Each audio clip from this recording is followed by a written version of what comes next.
Welcome, fight fans. TheTitleFight.com roundtable. Gordy Tamayo and Steve Gallegos going over last night's highly anticipated bout between lineal middleweight kingpin champion Sergio Martinez taking on challenger, the well-popular Miguel Cotto.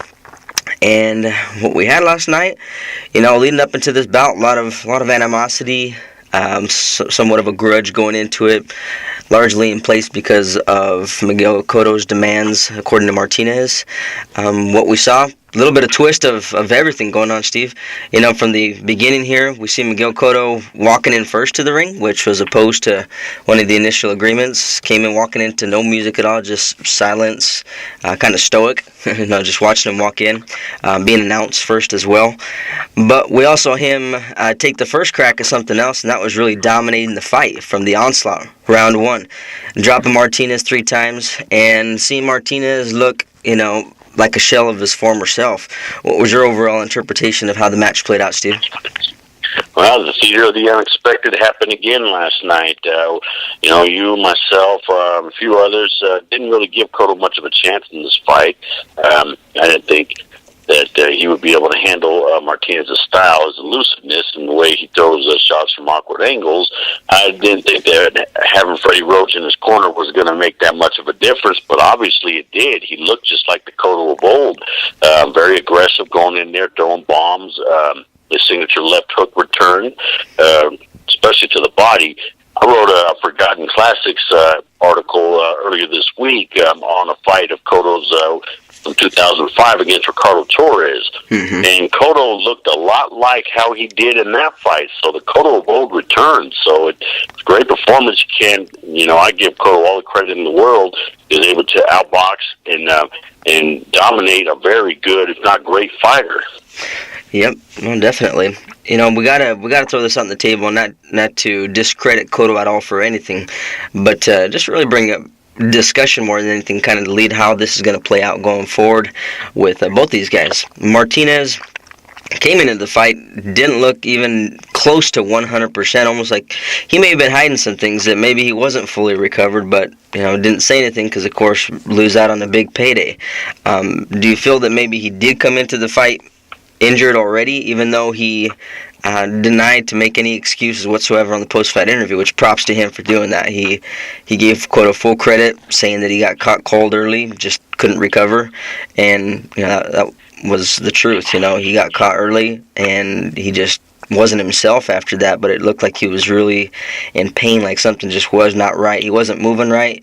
He wasn't able to duck down, to move at the angles that he does so often, very stiff-legged. What did you think about when you seen the way he was responding to Cotto after the first round? Wow, yeah, it just didn't look like Sergio Martinez in there. We're used to Martinez, being a little bit more elusive, being able to control the pace, dictating. He's a great chess player, but he just couldn't get off in this fight.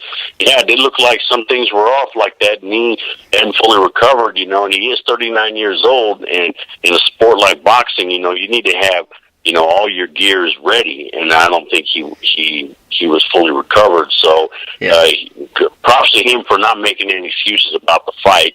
He said Cotto was a better man, and, I commend him for that. It didn't look like Martinez had this fight taking place, say, about a year and a half ago. Prior to Martinez would have dominated, but that's neither here or there. So that's why they fight the fight. So I really can't say what was going on with Martinez. Only him and his camp know that, but it didn't look like it was Martinez in that ring. Well, when they stopped the fight, his corner they were yelling at him, Sergio, we got to stop it. I got to stop it. Your knee's not working. Kept telling him your leg's not working. So we know something was up. He just didn't want to make excuses for it, and that's awesome that he had the heart and courage enough to just bite his tongue and not make excuses for it. Definitely the heart of a champion, and just wasn't his time. Kind of looks like maybe at this point in this kind of crossroads that it might be time for Martinez to hang him up. After having multiple surgeries like he's had, he obviously isn't recovering the same way that he used to. He's had a great run at it. Some highlights in his career, that a guy, at his age don't typically get the shot for, and he made a late start in the game as well. Do you think it's about time for him to hang him up and, he's done what he needs to do to leave his mark? Yeah, absolutely. There's nothing more for Sergio Martinez to prove. He's proven the naysayers wrong time and time again for, a great athlete like him who played soccer and who was a great bicyclist to come into a sport like boxing at the age that he did and to dominate with no amateur experience and to beat top-notch A-class level fighters, over his career. That's astonishing right there. Mm-hmm. He's had a great career, and I can see him making what he's accomplished in the sport, is probably worthy of him making the Hall of Fame one of these days. So I would not knock him if he's to hang him up today. He's had a great career, nothing more for him to prove. Good stuff. Well, and of course, now that we got this on the plate here, a lot of people, including myself, we're dismissing Cotto and thinking that, he's already on the decline and it's going to be here pretty near before he decides to check out. What we saw, like you said, was some flashbacks, to the Cotto of old. That left hook was just money all night. He was just landing that. When he landed it with some authority, too, both upstairs and downstairs. Very confident. You just seen the confidence just glowing from Cotto last night, walking the bigger man down and really, really hurting him. Now, he's got the cards in his hand right now. He's holding a lineal world belt. He's able to, of course, line up some pretty big marquee fights already off of his name, but this just kind of sweetens the pot here. What do we see going forward from him? Maybe a rematch with Mayweather? Do we see him maybe going over and trying to match something up against Canelo? What would you map out if it were you? Trying to pick the puzzle here together in piece what Cotto's next move is going to be. What do you think? Well, he seems to have a pretty good relationship with Top Rank and HBO and with the networks with that situation. I think he should go for the winner of next month's battle between Gennady Golovkin and Daniel Gale. I think Golovkin is going to win that fight, and I think those two should meet up probably by the end of the year in a mega fight, and that would be all action, fireworks, do it at Madison Square Garden, make a lot of money, and give the fans a treat. Yeah, that's a good one. That's already one that's buzzing around a little bit. I myself, if I were in this corner anyways, I think I might shy away from that one. Not because Golovkin's untouchable by any means, but just think that the risk-reward factor, he might be able to make some bigger money against somebody else that's less of a threat. But who knows? Maybe he is looking to go out with the bang, and he can maybe still be able to hang in there, of course, with the big puncher that's on the come-up like Golovkin.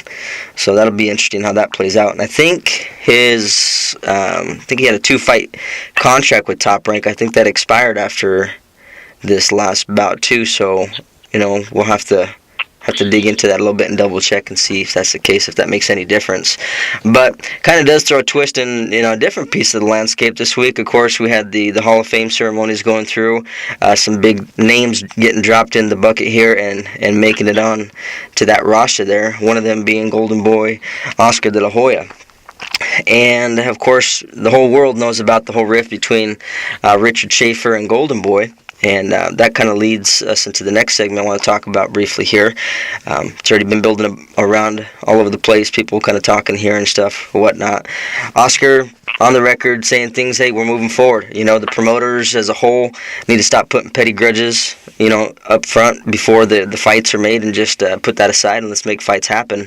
He's already been in talks with Bob Arum. Looks even more every single day closer to the point where these guys are going to start working together more, and they might have to form that kind of alliance now that Richard Schaefer's out of the table and, maybe doing some business with Al Heyman and with Mayweather Promotions. Steve, give us your thoughts on this whole chaotic thing that's been going on between these guys in camp.